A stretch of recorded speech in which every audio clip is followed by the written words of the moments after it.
Thank you very much, Barbara, for those very kind words of introduction. And it's amazing what one can find nowadays on the web about a person and their childhood.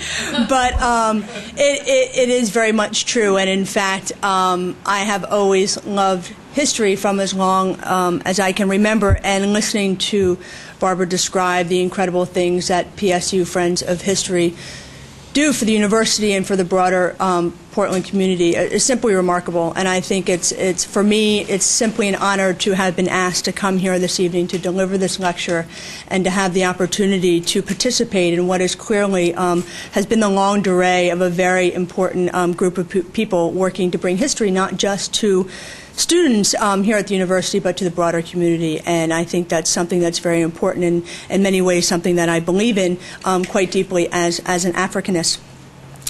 But what I'd like to do tonight is talk to you a bit about some of the details that are in my current book, but also draw connections to the contemporary issues that are raised by my findings, because I think in many ways the kind of research that I do, and some other historians as well, forces us out of our ivory tower, and the research has profound implications on contemporary events, and I will come to that as the lecture goes on.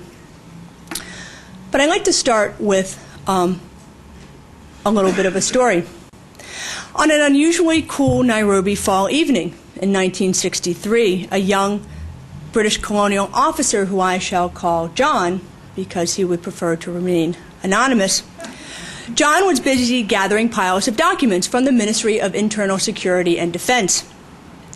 All of the documents he was collecting pertained to the detention camps that the British colonial government had set up all over Kenya during the 1950s as a way of suppressing the Mau Mau insurgents. Files with labels like Manyani Camp and Atrocities, Detainee Works Projects, were all being prepared. Prepared for what? I asked John in a recent interview. Prepared for the bonfires, he casually responded. You see, he said, we had orders from on high to burn all the documents that had anything to do with the detention camps and interrogation centers, and that's what we did. We burned them. And there was indeed plenty of reason to cleanse the historical record of the detention camps and interrogation centers that were scattered all over Kenya in the 1950s. And as I came to learn during my own research some 50 years later, these were sites of unimaginable crimes. British colonial officials and their underlings perpetrated gross human rights violations and then took deliberate steps to cover them up on the eve of decolonization from Kenya in 1963. And, as an historian, looking at this, I spent nearly 10 years trying to piece this story back together again. And as we all know, even the best of purges leave something behind. So what that means is you go to the official archives in places like London and Nairobi, and you painstakingly go through file after file after file, looking for anything you can possibly find.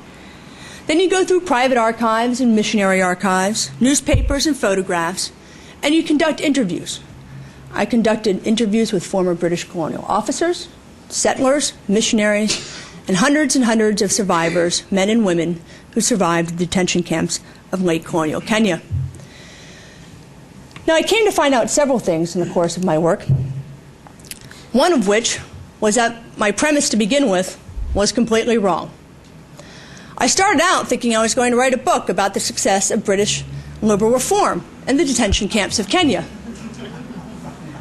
You laugh. I stood in front of my G3 conference as a graduate student saying that exact thing, and I was given lots of applause by my faculty members.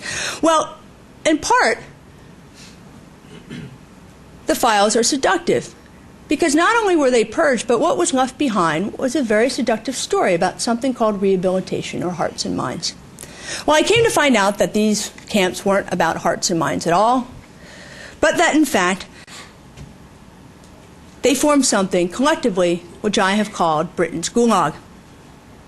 There was also something else that really struck me about all of this, and that was the actual numbers of detainees in the camps. Official files say 70 to 80,000 detainees, but time and again, the numbers that kept cropping up in the files that remained suggested something more. And when you look closely at these numbers, what you come to find out was that these were net figures and not gross figures. In other words, they didn't tell you how many detainees came into the camps and how many left. So once you go back through the files and start piecing together the intake and release rates, what you come to find out is that really 2 to 4 times the number of detainees were in these camps, or somewhere as high as 320,000 detainees. But bear in mind that these camps were by and large for men only. But that also raises an issue, because again, in the files, the women were purported to be more steadfastly Mau than the men. But what you come to find out is that the women and the children and the elderly were also detained, but not in the camps, but in the emergency villages. Because dotting the Kikuyu countryside by the middle of 1954 and 1955, the British colonial government set up 800 emergency barbed wire villages. These villages, surrounded by barbed wire and spiked trenches, under 24-hour guard, women are forced to labor from sunup to sundown. They're tortured, beaten, murdered. These were detention camps in all but name. So once you find out, and you add the numbers detained in the villages to those, the adjusted figures of 320,000, you find out that it wasn't 70 to 80,000 in these camps. You find out that, in fact, the British colonial government detained nearly the entire Kikuyu population of 1.5 million people. The other issue becomes the death figures. Again, the reports suggest that in total 32 settlers died during the entire Mau Mau emergency. And based upon research, there's no reason to suspect that this number is incorrect, because as we know, the British likely would have padded that number if they could have. Similarly, approximately 11,000 loyalists. These are Africans who are loyal to the British government, and I'll talk about them a bit more later. About 1,100 died. And then they suggest that 11,000 Mau Mau adherents died. Now, again, if we look at the extensive empirical evidence from countless eyewitnesses, testimonies from Asian attorneys, many of these men who represented the Africans who went off to the camps, one of whom a man by the name of Fitz D'Souza, who said tens of thousands of them simply never came back. This was a kind of ethnic cleansing. When asked, several of these attorneys estimated the numbers to be in the hundreds of thousands. And also what's compelling are the demographic figures, because what we find out is that the Kikuyu are not growing at the same rate as the other ethnic groups surrounding them, the Kamba, the Luo, and the Luya. And if you apply the growth rates of the surrounding ethnic groups to the Kikuyu figures, what you find out is that we're missing somewhere between 150 and 300,000 Kikuyu.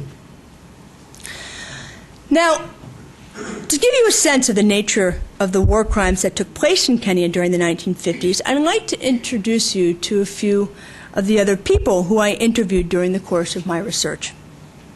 The first is a man by the name of Pascasio Macharia, who lives in Murang'a district in Kikuyu Central Province. And he described to me his experiences in Manyani detention camp, which was one of the largest camps in Kenya, and what was happening in the compound across from his.